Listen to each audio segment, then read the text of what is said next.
ఆయన వేదనను వ్యక్తపరుస్తున్నాడు. ఆయన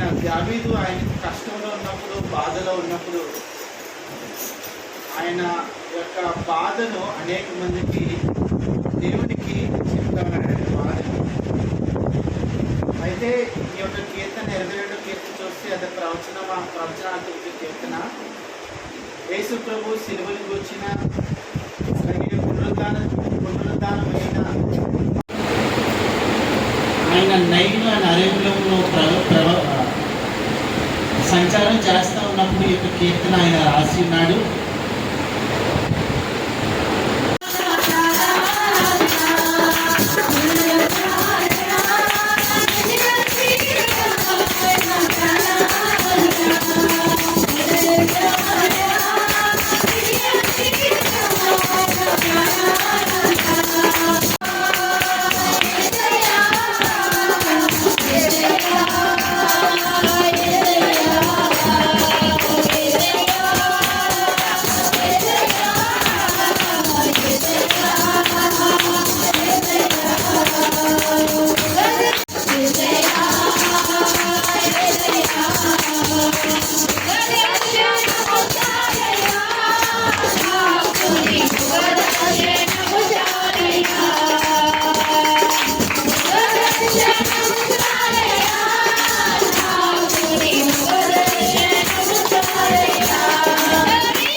ఉన్నవారు కూడా ఉన్నారు. సంఘంలో గురుగులు గోధుమలాగా, మేకల గొర్రెల్లాగా, క్రైస్తవుల్లో ఏమండి మరి అటు ఇటు ఉన్నవారులాగా, ఆదివారం ఒక్కరైతే క్రైస్తవుల్లాగా, సోమవారం నుంచి శనివారం వరకు అన్నిలాగా జీవించే వారు కలిశారు. వారు కూడా ఉన్నారు. ఈ లోకంలో చాలామంది పిలువబడ్డారు. పిలువబడిన వారు అనేక మంది, ఏర్పాటు చేయబడిన వారు కొంతమంది. అయితే పిల్లలను గమనించాలి, మిశ్రత జనం కలిశారు అంటే అక్కడ తేడా వచ్చింది. ఈ తేడా రావడం వలన ఇశ్రాయేలులో ఉన్న విశ్వాసము, అద్భుతాలు, సూచక్రియలు, ఈజిప్ట్ దేశంలో దేవుడు ఇశ్రాయేలు విషయంలో కలుగు చేసుకొని 10 తెగుళ్ళు పంపించి వారిని బానిసత్వం నుంచి విడిపించిన పరిస్థితిని తారుమారు చేయడానికి, ఏమండి దేవుడి కార్యాల్ని మరుగుపరచడానికి ఈ మిశ్రత జనం అనేవారు కలిశారు ఇశ్రాయేలు. నీ వాక్యము నా పాదములకు దీపం, నా త్రోవకు వెలుగు. నీ వాక్యము నన్ను బ్రతికిస్తుంది, నా బాధలో అది నాకు నెమ్మది కలిగిస్తుంది. నీ వాక్య సారాంశము సత్యం. అంటే ఈ వాక్యం అనేది ఆ రోజు ఇశ్రాయేలుకి మన్నా ఎంత అసహ్యం కలిగిందో, ఈ రోజు వాక్యం అనేది సంఘానికి అంత అసహ్యం కలుగుతుంది. ఉన్నది ఉన్నట్టుగా వాక్యానుసారంగా చెప్పిన వాడి దగ్గర జనాలు ఇష్టపడరు. వాక్యానుసారంగా జీవించమన్న వాడిని జనాలు ఇష్టపడరు. మీ ఇష్టం. వారం రోజులు మిశ్రత జనంలాగా జీవించండి. మీ ఇష్టం వచ్చినట్టు మీరు చేయండి. మీ కార్యకలాపాలు మీరు కొనసాగించండి. మీ వృత్తులు మీరు చేయండి. మీరు ఏ వృత్తి చేసినా పర్లేదు. పైసా ఇచ్చేస్తే చాలు. విచారం చేయి, దాంట్లో ఇచ్చే. నువ్వు దొంగతనం చేయి, దాంట్లో ఇచ్చే.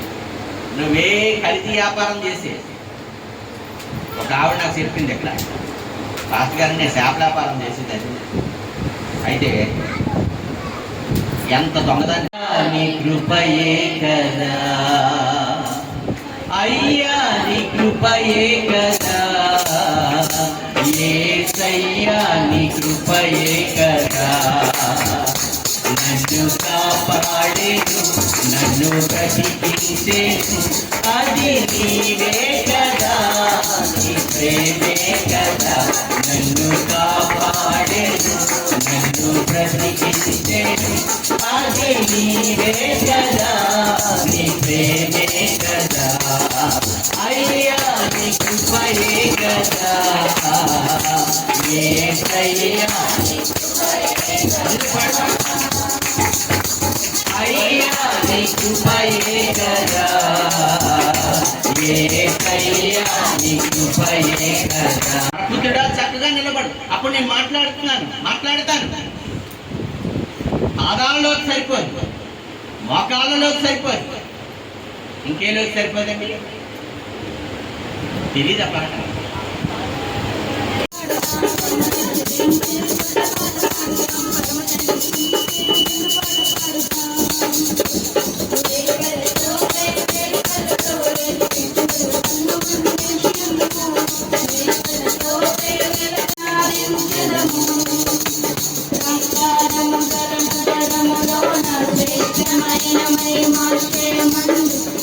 కుమారా పరిశుద్ధాత్మరా ఆనందించదము, దేవుని ముఖ దర్శనము విడువగా అనుదినము అనుక్షణము ఆయన ఆలయమందే నిలిచి ఆరాధించదము. ఆశయములు చాలవలుగా మన సియోను రాజు వరుడిగా ప్రభువైన క్రీస్తు వారికి పరిశుద్ధాత్మ యొక్క అన్యోన్య సహవాసము కుడి వచ్చిన మనకును తను ప్రేమించిన సకల పరిశుద్ధులకును సదాకాలము తోడైండి నడిపించును గాక. యేసు రక్తమే ప్రభేసు రక్తమే ప్రభేసు రక్తము సంపూర్ణ విజయం కలుగును గాక.